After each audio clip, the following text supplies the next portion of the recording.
From the 1011 Now streaming studio, this is 1011's Morning Pulse.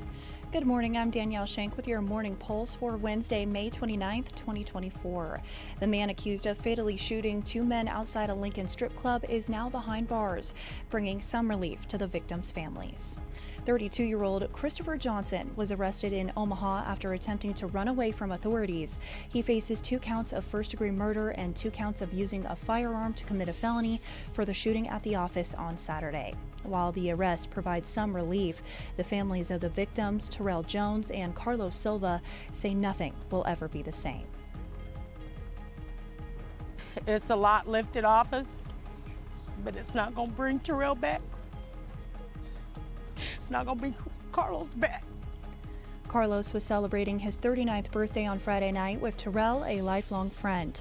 Carlos's older sister, who declined to go on camera, says she hoped the news of their deaths was a mistake. He was just my little brother, and it turned from him looking up to us looking up to him. The families say those sudden deaths leave a hole that can never be filled. Now, Christopher Johnson will be brought back to Lancaster County for arraignment at a later date. Lincoln police are searching for a silver SUV involved in a crash on Saturday that sent 3 people to the hospital. First responders found a Honda CR-V on its side at the intersection of Northwest 44th Street and Air Park Road. The Honda was traveling east on Air Park when an unknown vehicle ran a stop sign and hit its driver's side. Police believe the silver SUV has damage on its rear driver's side. In other news, Nebraska's Attorney General is warning of a scam involving texts claiming individuals owe money for a SunPass toll road. The texts include a link to avoid a $50 penalty. The AG says do not click on the link and block the number, emphasizing Nebraska has no toll roads. As Nebraska gears up for more active weather, the National Weather Service is releasing preliminary tornado data for the year. So far, there have been 1,008 tornado reports, nearly 300 more than usual for this time of year. The last time we had this many was 2011. Nebraska, which typically sees an average of 48 tornadoes annually, has already surpassed that number in 2024 with over 60 tornado reports.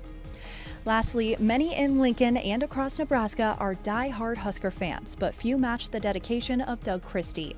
Doug transformed a 1951 Chevy into the ultimate Cornhusker car after his stepdad gave it to him in the 60s. Since then, Doug has made yearly modifications, including installing a pull-out bar and covering it in Husker decals.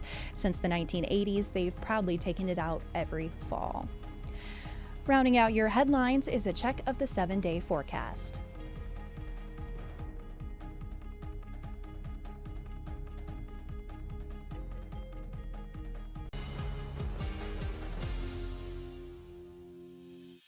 You've been listening to 1011's Morning Pulse. Watch, listen, stream on the 1011 Now app, on YouTube, or wherever you get your podcasts.